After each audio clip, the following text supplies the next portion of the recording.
Hello and welcome back to Football Manager 2018 with Blackburn Rovers. Today we've got a Lancashire derby and a game against Stoke, which isn't any form of derby at all, but they're doing quite well, so it should be a decent challenge for us. Since the last episode, we've had a total of 4 games and we've won 3 of them and we've got battered in the other one. First up was a 6-1 victory against Sunderland. I don't know where this performance came from. I'm happy it turned up. Our defence got 9.0, 8.4, 8.4 and an 8.3. That will be the first and only time they will all play that well. Ortuzzo gets 2 goals for us. Oakdina gets 2 goals as well. Nenad Kampar scores. Adam Fenton also gets a goal. Marcus Edwards actually opened the scoring for them. So we went 1-0 down in this game.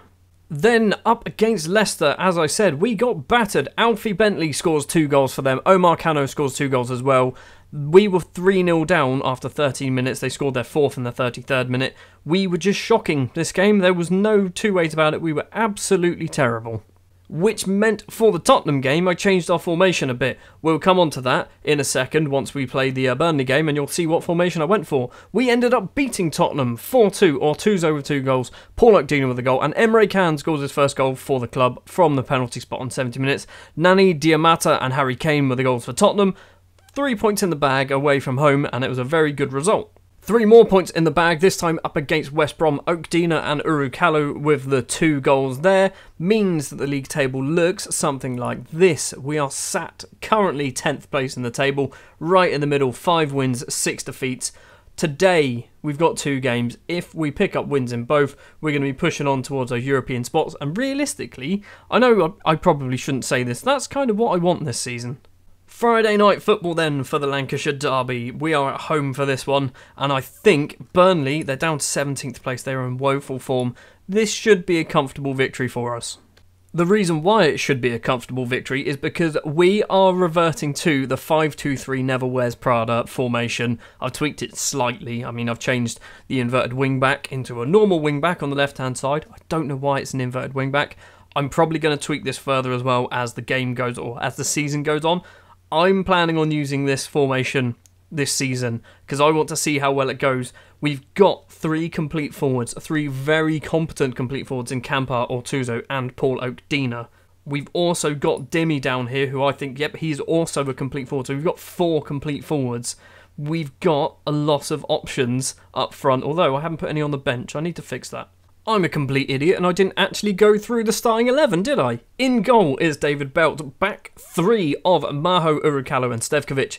Basiuni and Markovic are the 2 wing-backs. Fenton and Montoya are the 2 central midfielders. Oakdina, Ortuzzo and Kampar are the strikers. So far, we've played 2 games with this formation. We are undefeated and we're not conceding huge amounts of goals either, unlike when we're playing the 4-4-2. Now, some of you might be thinking it is a bit of a cheat. Seriously, David Belt, you're injured already. 3 minutes on the clock. David Belt's been injured. It's fine. We've got a 4-star sub-goalkeeper in German Cordoba, so he's coming on. Anyway, like I was saying, you might be thinking this is a little bit of a cheat tactic. It kind of is, but at the same time, it's in the game. I'm not like hacking the database to do it, so I'm sticking to my guns with playing this formation for now. Fenton's ball forward to Ortuzzo. Most of the goals seem to come from balls like that. Ortuzzo, edge of the area, has a go, puts it wide. 18.5 minutes on the clock. The first effort from us. And a second effort. Fenton, corner comes in. Maho's there. It's cleared. Oakdina's going to collect it. Oakdina forward to Ortuzzo. Edge of the area, has a go into the bottom corner. Gustavo Ortuzzo makes it 1-0 after 21 minutes. Free kick for Burnley. Grange takes it. Carvalho takes a few touches, has a go. Cordoba makes the save. It's not the end of it though. Maho. Basiuni. Basiuni's ball forward. It's not going to get to any one of our players. Kampar does collect it though. 2 players in the box. Crossed in. Ortuzzo's there. It's 2-0. 32 minutes on the clock. This formation, it seems to rely on having long balls forward, like this one from Basiuni, and then at least 2 strikers in the penalty area to just mop up any chances that come across the goal. Like this. Half-time then, it is 2-0 to us. We've had just 2 shots on target and scored both of them. Clinical finishing from our strikers is probably what's putting us over the line at the moment. Corner for Burnley. It's gone all the way through. It's not gone all the way through. It's going to be a penalty. Urukalu has made the mistake, I think it was. Who's stepping up to take it? It's up against Cordoba. I think Cordoba has saved a penalty. Tammy Abraham steps up. Cordoba doesn't manage to save it. He does get the ball, or he gets a hand on it at the very least, but it goes in anyway. It's 2-1.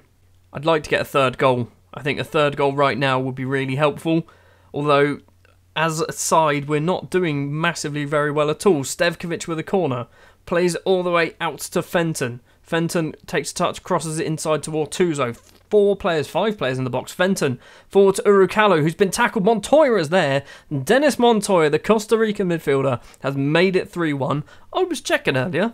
We spent £80,000 on Dennis Montoya.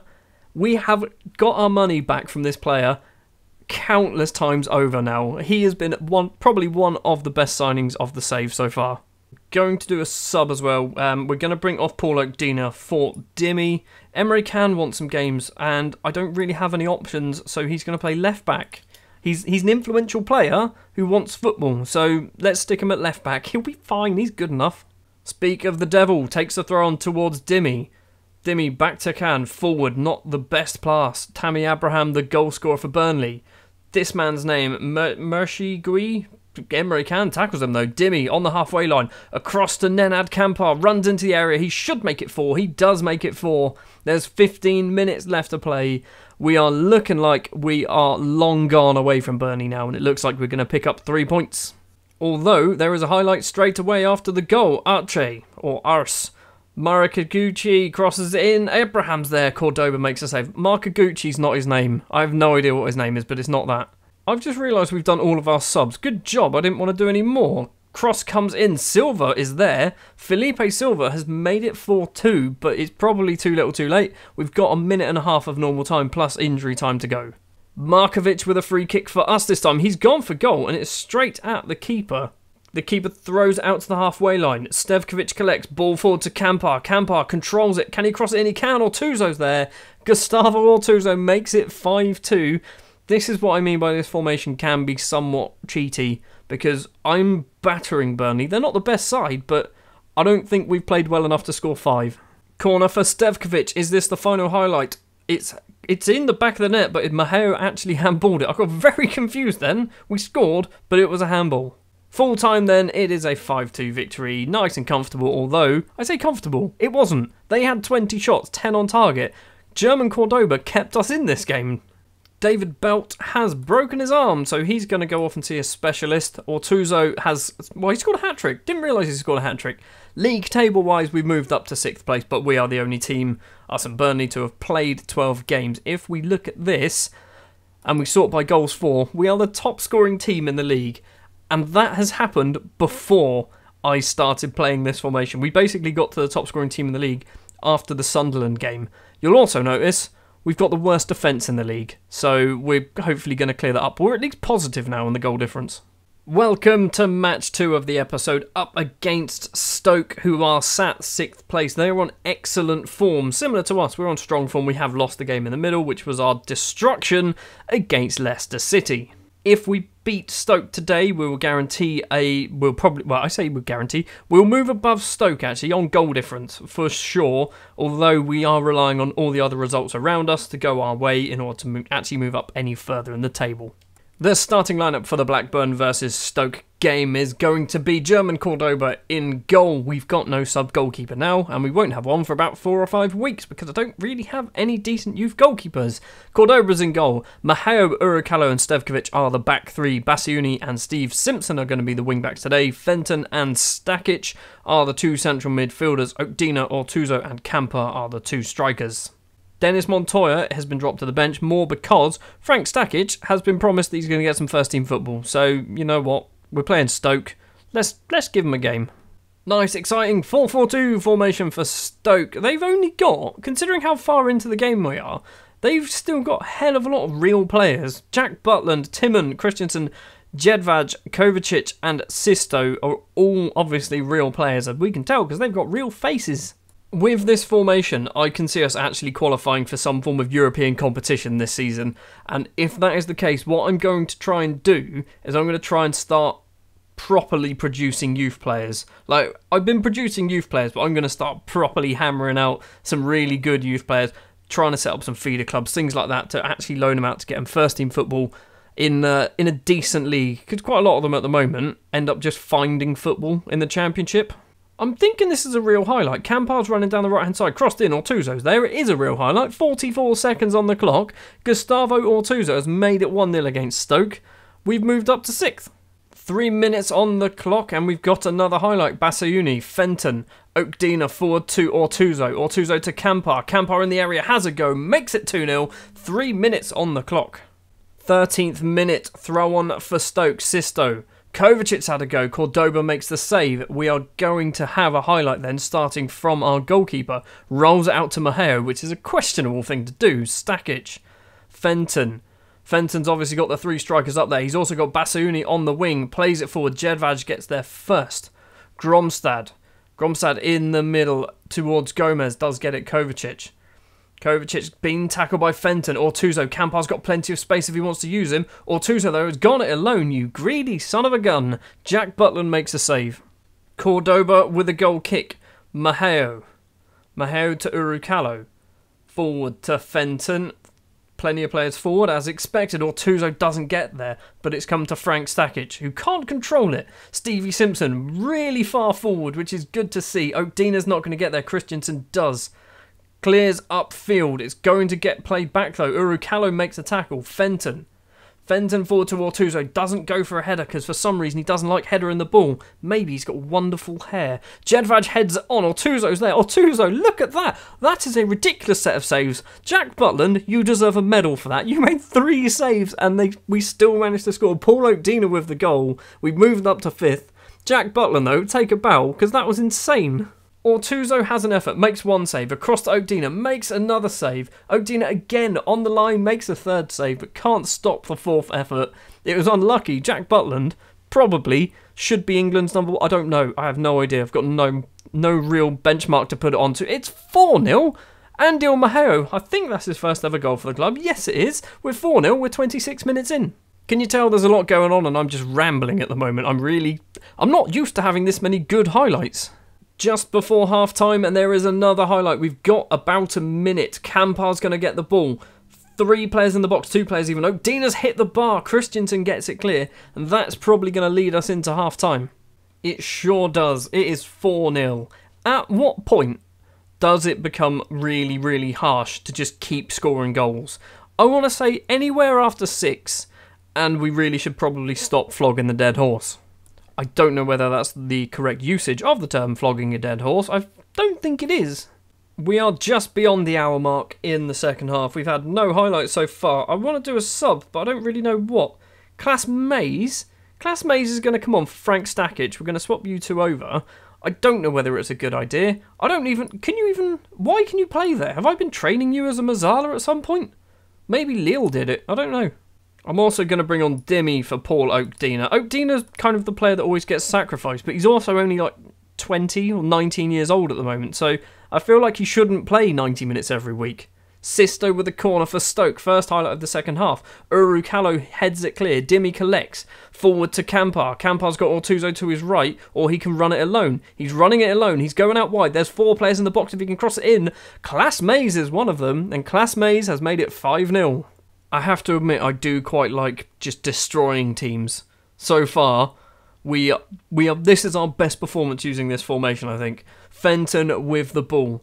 Forward, Dimmy collects it. Dimmy's got 3 players in front of him. He's gone it alone himself. He's hit the bar. It's come to Campar. Campar has been tackled. It's a good tackle by Gromstad.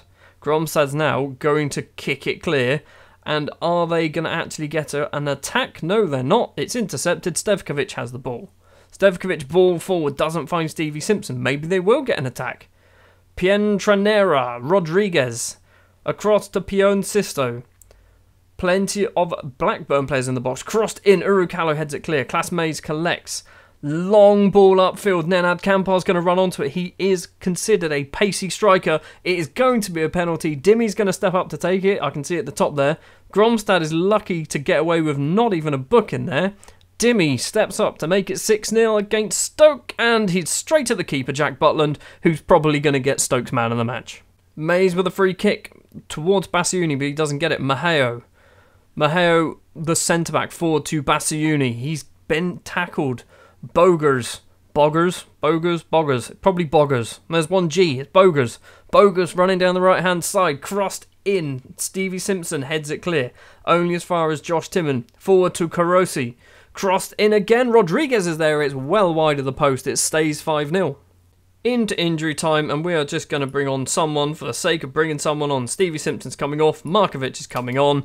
Just a bit of time wasting. We're 5-0 up. I didn't really need to do the sub. Boggers with a corner. Out to Pion Sisto. Is he going to have a shot? He doesn't have a shot. Jedvaj has been tackled in the area. He was offside anyway. It's going to end 5-0. 14 shots, 10 on target. A missed penalty. Jack Butland only gets a 6.4. Imagine if he didn't concede 5. I reckon he probably would have been better than German Cordoba. I'm going to go forward a day or so to when the point of when most matches are played. I think Leeds are playing Burnley on Monday, which is kind of irrelevant to us because they're too far away, and we'll see where we are in terms of the league table. The rest of the weekend's fixtures have been played, and we've dropped down to 7th place, but interesting news, Everton obviously lost to Tottenham, which means Everton now, we should be overtaking them fairly soon if we keep winning. Manchester City annoyingly did win their game against Leicester, which has put them up to 5th, but it also means Leicester have dropped points. Leicester somehow 3rd. Could they win the Premier League twice? Probably not. It's unlikely. We've got just as much chance as them, I think, at the moment. Next episode, we are going to have a big one. We're going to have Manchester United and Chelsea. Chelsea down in 12th at the moment. Manchester United, obviously one of the biggest clubs in the world. They are our current rivals, I guess. It's an old rivalry. But as we're playing this new fancy formation, we've scored 10 goals in the last 2 games. If we keep that up, we've got Southampton who are bottom of the table at the moment. Norwich who aren't doing too well either, I don't believe. They're 18th. Nope. Arsenal 11th. Newcastle 14th. West Ham are 9th. So we'll go into Manchester United and Chelsea on Boxing Day and New Year's Eve, I think that is. Thank you very much for watching. If you did enjoy this episode of Football Manager 2018, if you wouldn't mind leaving a like, if you want to see more, hit the subscribe button, and I will see you next time.